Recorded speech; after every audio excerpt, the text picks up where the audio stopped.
नमस्कार। चर्चा में है एक बार फिर आप सभी का स्वागत है। मैं हूं संजय उपाध्याय। जैसा कि पूरे देश भर में जो उपचुनाव हो रहे हैं, साथ ही साथ दो राज्यों की विधानसभाओं के भी चुनाव हो रहे हैं, उपचुनाव के साथ दो राज्यों की विधानसभाओं के चुनाव, साथ ही उपचुनाव, तो उसे लेकर छत्तीसगढ़ में भी चर्चाओं का एक तरीके का नया बाजार गर्म हो चुका है। चर्चाएं कुछ ऐसी आ रही हैं, हम अलग अलग विषयों पर चर्चा करेंगे, जो एक तो रायपुर से, छत्तीसगढ़ से जुड़ा हुआ है, दूसरा हम कहें देश से जुड़ा हुआ है, और तीसरा एक अंतर्राष्ट्रीय विषय है। अंतर्राष्ट्रीय विषय का वो चर्चा का बिंदु हमने इसलिए चुना है क्योंकि एक नई टर्मिनोलॉजी है, एक नया वाक्यांश है जिसकी चर्चा हो रही है लगातार, जिस पर बातें की जा रही हैं। तो शुरुआत कर लेते हैं रायपुर से ही। रायपुर दक्षिण में उपचुनाव है। 13 नवंबर को मत पड़ेंगे, 23 नवंबर को गिनती होगी। दोनों ही पार्टियां आमने सामने हैं। सुनील सोनी भारतीय जनता पार्टी के प्रत्याशी हैं, आकाश शर्मा कांग्रेस के प्रत्याशी हैं। चुनाव प्रचार तेज है, जमकर बातें हो रही हैं। जैसा कि सुनील सोनी भी जब निकलते हैं तो उनके साथ नेता भी होते हैं बड़े भारतीय जनता पार्टी के, आकाश शर्मा के साथ भी नेता हैं। लेकिन कुल मिलाकर अब यह मामला इसलिए और भी ज़्यादा गर्म हो गया है, सियासी पारा हाई हो गया है, कहिए सियासत में एक ऐसी उबाल देखी जा रही है तब जब इस चुनाव प्रचार के बीच एक वीडियो की एंट्री होती है। एक कहा जा सकता है सोशल मीडिया में एक वीडियो वायरल हो रहा है, उसकी एंट्री होती है। उसके बाद राजनीति कहीं ना कहीं एक दूसरा मोड़ लेती है। अब इसे लेकर बातें हो रही हैं। कांग्रेस की अपनी बात है, भारतीय जनता पार्टी की अपनी बात है। देखिए, हम भी स्पष्ट कर दें, मैं बिल्कुल डिस्क्लेमर देता हूं कि ये जो वीडियो है इसकी डीए न्यूज़ प्लस पुष्टि नहीं करता, इसकी मैं पुष्टि नहीं करता, ये जांच का विषय है। जैसा कि भारतीय जनता पार्टी भी कह रही है, सुनील सोनी भी कह रहे हैं कि ये वीडियो फेक है, एडिटेड है, और उनकी छवि धूमिल करने के लिए या फिर कुछ नए ऐसे प्रसंग बिना वजह जोड़ने के लिए ये सब किया जा रहा है, ये सब कुछ कहना है। कहने का मतलब ये है कि राजनीति में वार करने का, प्रतिवार का कोई भी मौका दल नहीं छोड़ते हैं, ये भी एक बात समझ में आती है। तो अब ये वीडियो कैसा है आप भी देखेंगे। दोबारा डिस्क्लेमर के साथ कहता हूं, इस वीडियो की डीए न्यूज़ प्लस पुष्टि नहीं करता है, लेकिन इस वीडियो में दिखाया जा रहा है कि एक चुनाव प्रचार के दौरान का ही वीडियो देखने से लगता है, क्योंकि फूलमाला पहने हुए सुनील सोनी, लेकिन पता नहीं कब का है, क्या है। जैसा कि कहा भी जा रहा है कि एडिटेड है, फेक है, जांच का विषय है। तो इस वीडियो में सुनील सोनी, जो कि भारतीय जनता के प्रत्याशी हैं, वो एक मुस्लिम बुजुर्ग व्यक्ति हैं, वो उनको अपने कहा जाए कि हाथों में लिए हुए हैं, और साथ ही साथ ये समझिए कि उन्हें एक तरीके से आदमी जब प्रेम से किसी को अपने साथ जोड़ता है तो वही है, और साथ ही साथ वो उनका चुंबन ले रहे हैं, मतलब किस ले रहे हैं उनका, ये दिखाया जा रहा है इस वीडियो में। कि वो कुल मिलाकर वो दृश्य ऐसा दिखाता है कि दोनों बड़े प्रेम से मिल रहे हैं, सौहार्दपूर्ण वातावरण में मिल रहे हैं। एक जो वो कहा जा सकता है, वो जो एक वातावरण है चुनाव प्रचार के दौरान, जब नेता जाते हैं, चुनाव प्रचार करते हैं, लोगों से मिलते हैं, मतदाताओं से मिलते हैं, तो उन्हें कैसे वो विश्वास में लेते हैं। कुल मिलाकर ये दृश्य दिखाया गया है उस वीडियो में। लेकिन मैं जैसा कहता हूं फिर से, हम इस वीडियो की पुष्टि नहीं करते हैं, जांच का विषय है। लेकिन अब ये जो वीडियो सामने आया है, एक मुस्लिम बुजुर्ग हैं जिन्हें की किस ले रहे हैं सुनील सोनी, तो उस वीडियो को लेकर अब राजनीति ने इस तरीके से करवट ली है कि कांग्रेस ने कहा है कि ये भारतीय जनता पार्टी की अवसरवादिता है। एक तरीके से ये भी कहा है कि जिन्हें लेकर वो तरह तरह की बातें किया करती है, पार्टी तरह तरह के स्टैंड लिया करती है, और एक तरीके से उनकी कहा जा सकता है कि राजनीति में उनकी ये एक विचारधारा है। ऐसा नहीं कि इससे कोई अनभिज्ञ है, हालांकि मैं फिर कह रहा हूँ, ये कांग्रेस का अपना आरोप है, जो कांग्रेस ने आरोप लगाए हैं। फिर ये कहा जा रहा है कि यही अवसरवादी राजनीति है जिसका कि लाभ उठाना चाहती है कांग्रेस इस वीडियो के जरिए। और भी कुछ बातें कही गई हैं ऐसी, लेकिन अब इस पर भारतीय जनता पार्टी ने एक बड़ा कहिए कि पलटवार किया है, बड़ी प्रतिक्रिया दी है। ये कहा गया है कि ये वीडियो पूरी तरह से फेक है, गलत है, एडिटेड है, और इसे लेकर एफआईआर दर्ज करने की भी बात कही गई है, आगे जांच भी कराए जाने की बात कही गई है। तो अब देखिए कि जब ये जांच होती है तब कहाँ तक क्या कुछ जा पाता है, क्या निकल पाता है, जांच में अंतिम रूप से क्या निकलता है। लेकिन अभी जैसा कि एक स्थिति बनी हुई है कि अब चूंकि ज़्यादा दिन नहीं बचे हुए हैं, लगता है कि एक पखवाड़े से थोड़ा ज़्यादा समय बचा हुआ है जब मतदान की तिथि नज़दीक आने वाली है। तब ऐसे में ये जो कहा जा सकता है कि सियासत के पिटारे से जो अलग अलग बातें निकल रही हैं, अलग अलग चीज़ें निकल रही हैं, मुझे लगता है कि आने वाले एक पखवाड़े में, एक पखवाड़े के भीतर और भी ऐसी चीज़ें संभव है कि देखने को मिले, क्योंकि जो प्रचार का आजकल तरीका है, जो सोशल मीडिया की भूमिका है, जो डिजिटल माध्यम है उनका प्रयोग है, और साथ ही साथ ऐसे भी कुछ विषय हैं जिन्हें कि दल फेक बताते हैं। तब ऐसे में देखना है कि ये प्रचार आने वाले दिनों में और कैसा रूप लेता है, और भी ऐसी क्या क्या चीज़ें सामने आती हैं, जैसा मैंने कहा कि सियासत के पिटारे से और क्या क्या निकलता है। अब वो उसका जवाब अब वही लोग देख सकते हैं भाई। देखो, भारतीय जनता पार्टी हमेशा नफरत फैलाने का काम की है, देश को बांटने का काम की है। ये वीडियो क्या संदेश जाएगा, क्या है, अब उनको जवाब देना चाहिए भारतीय जनता पार्टी को।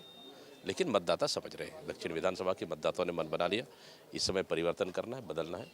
तो मतदाता ये सब चीज़ को चुनाव से पहले, चुनाव के वक्त, चुनाव से पहले नफरत, चुनाव के वक्त प्रेम, चुनाव के बाद फिर नफरत, मतदाता समझ रहे हैं इस सब चीज़ को। देखिए, फर्जी वीडियो है, इसकी एफआईआर हम दर्ज करा रहे हैं।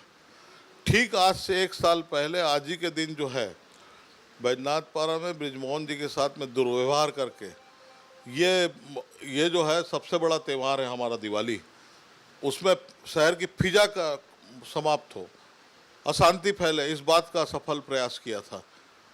फिर ये आज दिवाली के पहले आज ही के दिन जो है ये असफल प्रयास कर रहे हैं। ये कभी सार्थक नहीं होगा। जो अगर ये बदमाशी करेगा जेल के अंदर में जाएगा। चुनाव लड़ना है, लड़ो, अपने विकास के नाम पे लड़ो, बताओ अपनी उपलब्धियां क्या है। दूसरी हम खबर ले लेते हैं, जो कि एक बड़ी खबर इस रूप में है, महाराष्ट्र चुनाव से जुड़ी हुई है। और एनसीपी जो नेता हैं अजीत पवार, शरद पवार के जो भतीजे हैं, वो बारामती सीट से चुनाव लड़ रहे हैं। बारामती सीट से वो कॉन्टेस्ट कर रहे हैं। बारामती सीट है महाराष्ट्र की। अब यहाँ पर स्थिति रोचक इस रूप में हो गई है कि उनके खिलाफ शरद पवार गुट से युगेंद्र पवार जो उनके भतीजे हैं, वो मैदान में आ गए हैं। मतलब अब ये लड़ाई यहाँ भी पारिवारिक हो गई है। तब ऐसे में जब बात होती है, पीछे मुड़कर हम देखते हैं कि लोकसभा के चुनाव के समय भी यही स्थिति बनती है, जब अजीत पवार की पत्नी सुनेत्रा पवार सुप्रिया सूले के खिलाफ चुनाव मैदान में उतरती हैं। तो वहाँ पर ये बात एक बार और देखने को मिलती है। लेकिन विधानसभा का बारामती सीट का यह चुनाव भी अब वैसा ही एक कहिए रोचक बन गया है, चर्चा में आ गया है, जिसकी बातें हो रही हैं। बातें और भी आगे बढ़ती हैं, इस रूप में बढ़ती हैं कि जब अजीत पवार एक बयान देते हैं और ये कहते हैं, जब वो ये कहते हैं तब साथ में ये भी वो बताते हैं, दोहराते हैं कि उन्होंने जो गलती लोकसभा चुनाव के समय की थी, शरद पवार गुट जो है, शरद पवार जो हैं, वो गलती वो भी उसी रूप में दोहरा रहे हैं। मतलब उस समय मैंने देखा था, कहीं पढ़ा भी था कि एक जगह कहीं अजीत पवार ने ये बात कही थी कि परिवार के बीच लड़ाई नहीं होनी चाहिए, या फिर परिवार को लेकर ऐसी कोई बातें कही थी, सकारात्मक बातें कही थी। लेकिन अब जो एक स्थिति फिर से बनती दिखाई दे रही है कि खुद अजीत पवार इस रण के चपेट में है। कुल मिलाकर ये जो अब प्रतिस्पर्धा होगी उनके ही भतीजे से होगी।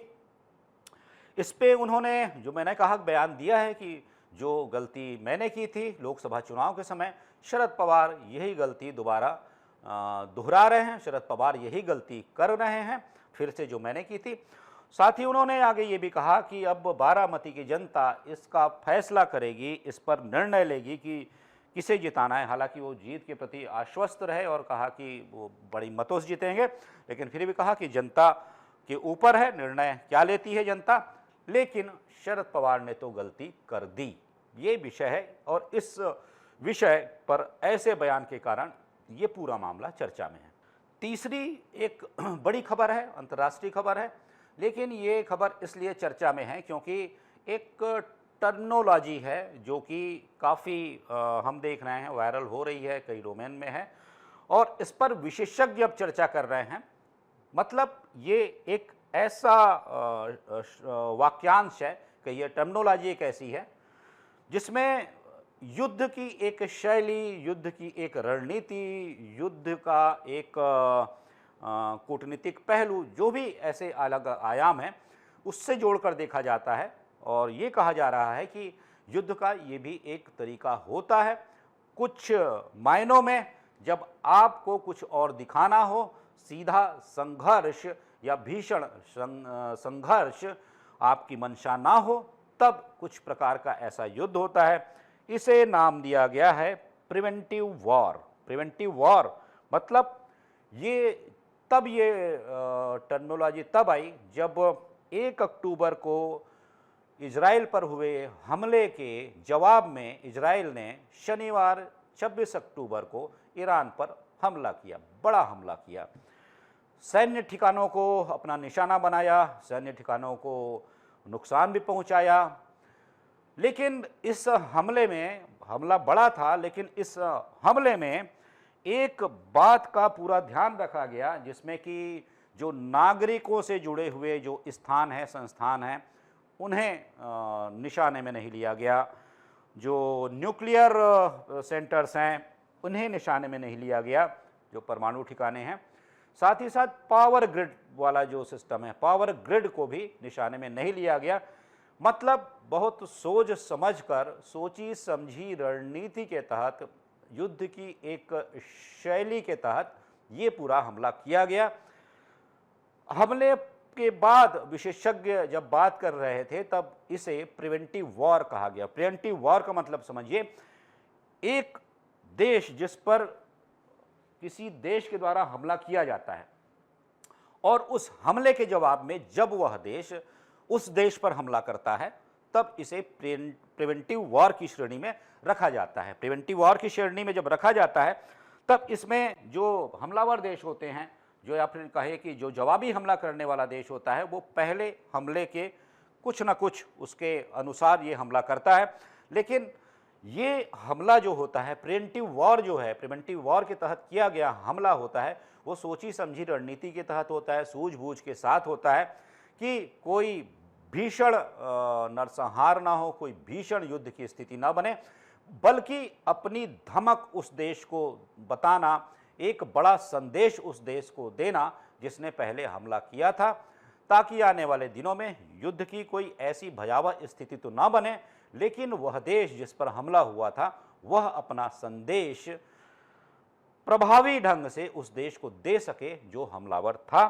तो अब इस हमले को लेकर लगातार बातें हो रही हैं, इस शैली को लेकर, इस रणनीति को लेकर बातें हो रही हैं, प्रिवेंटिव वॉर। तो आज की चर्चा में सिर्फ इतना ही। किसी महत्वपूर्ण विषय पर फिर मिलेंगे, फिर बात करेंगे। तब तक दीजिए आज्ञा। नमस्कार।